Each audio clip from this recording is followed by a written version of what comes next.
Kurang dari 24 jam setelah penemuan jasad korban, pelaku ditangkap di tempat kerjanya yang berada di rest area kilometer 72 Tol Cipularang. Pelaku mengakui semua perbuatannya hingga tega membuang jasad korban ke Sungai Citarum, Kabupaten Karawang, Jawa Barat. Usai ditangkap, pelaku langsung dibawa ke Mapolres Karawang.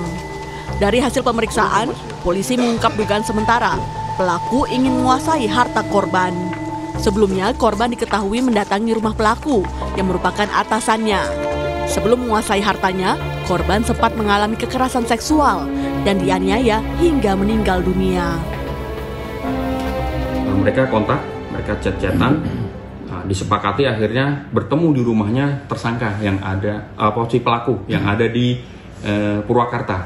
Mereka bercerita, akhirnya selesai mereka bercerita, pelaku langsung saat itu dia khilaf, dia mengaku khilaf, dia mengaku langsung melakukan aksinya. Pelaku ini melakukan aksinya itu dikarenakan kebutuhan mendesak ekonomi keluarga. Baru sementara ini? Baru sementara, sampai saat ini yang kami dapatkan informasi seperti itu.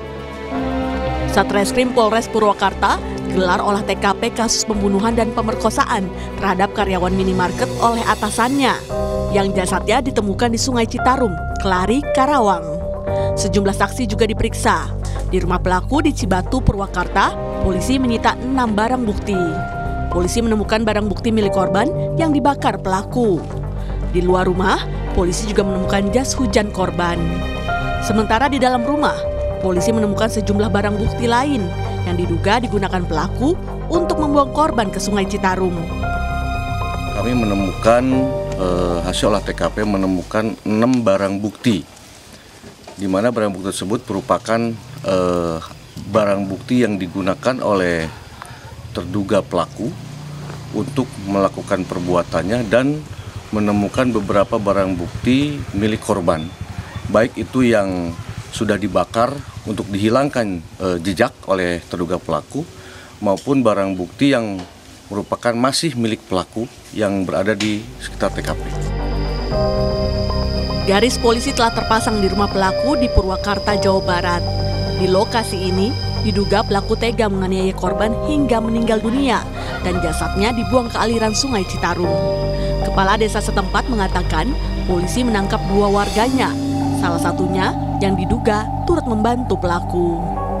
Menurut cerita warga tadi katanya istrinya lagi nggak ada di rumah, lagi nginep. Warga kita yang dijemput oleh kepolisian, saya tanya kasusnya apa gitu kan, ternyata kasusnya seperti itu, diduga pembunuhan. Terus di berapa orang yang dibawa, yang katanya 3 orang, tapi yang dibawa sebelum hanya 2. Terkaitan 2 warga bapak ini apa sih Pak? Kalau melihat dari media sosial, mereka itu minta bantuan untuk mengantar saudara Heri pergi keluar rumah. Gitu. Saat ini polisi masih memeriksa pelaku secara intensif dan memburu rekan-rekan Heri Tanto yang diduga terlibat dalam peristiwa ini. Tim Liputan Kompas TV.